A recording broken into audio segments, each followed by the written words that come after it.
quan nosaltres vam reubicar a l'Associació de Malalts d'Alzheimer al seu actual lloc on realitzem l'associació, va ser una decisió que vam estar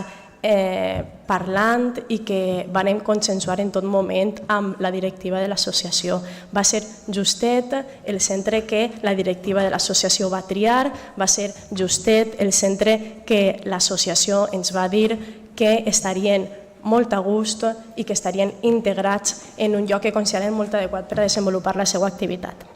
Estan molt a gust en el lloc perquè tenen una instal·lació adequada, accessible i bona per a les activitats que desenvolupen. I ja et dic que tinc una molt bona relació amb l'associació i qualsevol tipus d'incident o de malestar sempre me l'han comunicat en absoluta confiança, ha sigut subsanada